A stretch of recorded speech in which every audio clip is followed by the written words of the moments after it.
Oh, is this the lecture hall with Seymour Hersh? I'm looking for the one with Seymour Hersh because it's a policy and press hall event. So shouldn't we be talking about the Nord Stream since that's the biggest story of the century? And you guys, you have the executive editor of the New York Times there who came out with a phony story to try and block Seymour Hersh. It's just kind of funny how that happened, did you even acknowledge Seymour Hersh?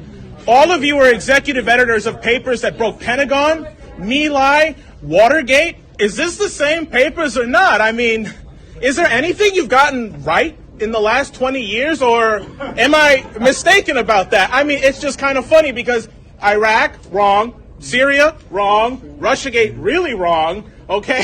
The list goes on and on. So the last thing you could do to try and actually fix your reputation is acknowledge that through leaks, we had to find out that Zelensky was going to bomb Moscow on the anniversary. If you're so impartial, shouldn't you at least say, right, that Zelensky was going to bring us on the verge of World War III?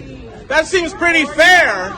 While Julian Assange rots in prison, all of you got, fat checks because he's in jail for doing your job. And you know what? Tucker Carlson ain't no Seymour Hersh, but he did something you guys are scared to do. Speak the truth and actually be critical of the war, which is why he was actually fired from Fox, because you are all cowards. Every single one of you. None of you have actually had any relevancy. And you know what? The mainstream press is now dying. Nobody's ever going to listen to you again. You have no credibility with the public. The only people who care about what you have to say are elite assholes who have nothing productive to say anymore. And it's dying off. So will you at least say something, either about Nord Stream or Ukraine or the fact that Zelensky brought us to the verge of World War III and the only reason we knew about that was through leaks? Go ahead. It's a free speech event, right? You guys are the press. Let's say something here.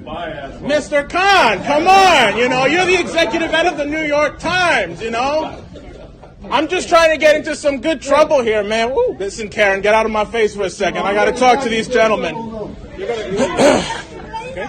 Well, I just want to hear what they have to say. Go ahead. I'm done. Wait your turn.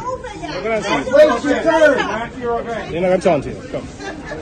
Wait your turn. You could project if we can't. I would just say I think it's important to hear everybody's point of view. Yeah. So thank you. All right. I do think that we need to give our moderator a chance to ask other questions. We're on the verge of World War III. Some of the people in the audience also do so. Thank you. Really, thank you. Say something about this bombing. We blew up the Nord Stream pipeline. Listen, don't stand there while there are people rotting in prison. Nobody said anything about Uhuru, right? The socialists who are in jail for being critical of this war. God damn it. Let's go. At least say something about the people in jail for being critical of this war. They don't deserve to be in prison right now.